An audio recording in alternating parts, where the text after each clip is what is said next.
Thank you, Sunand. As Sunand mentioned, the President's Medals would not have been possible without the support of our principal sponsor, Atkins. I would like to invite to the stage Valerie Evans, Director at Atkins, to say a few words about their involvement with the President's Medals. Valerie. Good evening to all of you. And may I say, having wandered around upstairs for a while before the event, I'm absolutely blown away with the quality of work that is coming out of our schools today. Absolutely amazed at the quality. And in terms of the talent, we can't wait to have you in our industry, and Atkins will certainly welcome you. Now, the tenor, can you see this? Easy to appreciate. It's the currency we can understand. We can put it in our pockets. We can hold it, we can touch it, we can smell it. But in our world, there's a new currency coming. It's harder to appreciate. You can't put it in your wallet. You can't even see it. It's called carbon. It's stamping itself on our world as the greatest threat to life since the ancient meteor strike led to the dinosaurs' extinction. We're all becoming cognizant, if not paranoid, of our carbon footprints. And as the UK's largest design consultancy, there's an awful lot to think about. We think it brings possibilities, but massive problems too. Paying for it is one of them. Working out which way to go is another. But let's look at the opportunities. Climate change brings new clients to talk to, new investment funds, for example, carbon traders. It also affects how we talk to our current clients, our existing clients, how we plan our work, and how we design our projects. For example, alongside wind loading calculations, we're now assessing water efficiency, solar gain, and of course carbon loadings. But everyone's asking, how far can we go? Whilst Atkins might not be selling the concept of mud huts, we are certainly trying to push the envelope.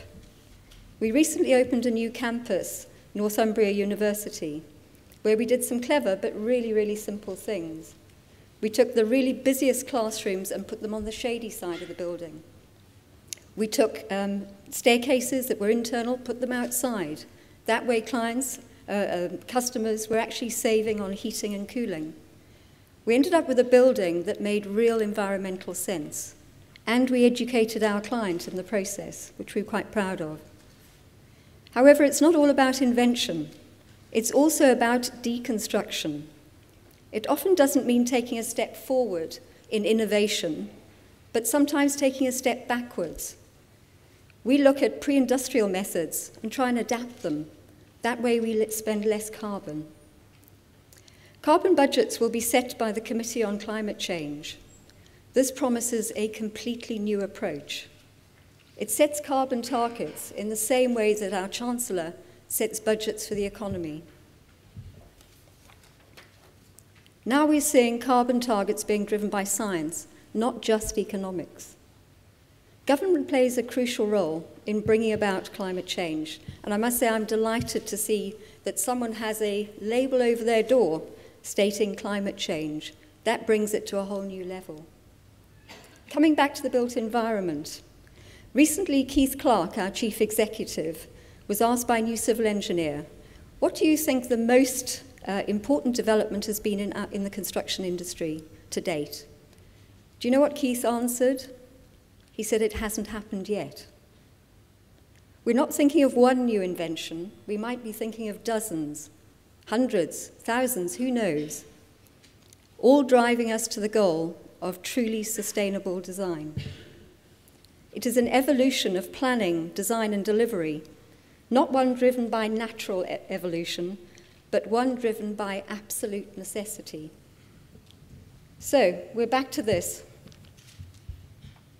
If you're talking about designing something that is as carbon clean as it possibly can be, you're looking at probably adding 15% to the cost. Looking at the current economic climate, could the carbon economy suffer too? Will clients just want cheaper buildings? Will it mean cutting out the really clever carbon bit? It certainly could have an impact, but interestingly, we're already finding that buildings which have better environmental credentials are actually attracting a premium. We're finding that especially out in the Middle East, where we're finding that clients are indeed competing for the most carbon-friendly buildings. Finally, who should lead this evolution? I said that we need governments, but can they prescribe exactly how we are to do this and what route to follow? In our view, governments can draw the outline, but can they colour in the inside, the picture too? We don't think so. We think it's up to us. It's for us to colour in that picture. We need to concentrate on training, getting more architects, engineers and surveyors upskilled. And this is where professional institutes come into play. We need to work closely with professional institutions, government and design organisations to find out where the skills gaps are and to improve on them, to enhance our understanding of the issues of environmental design. Within Atkins, we're on a journey. We call it carbon critical design. It means lots of new thinking, new training, new tools. It will be expensive, for that we are sure, but for us, it's absolutely essential. Thank you.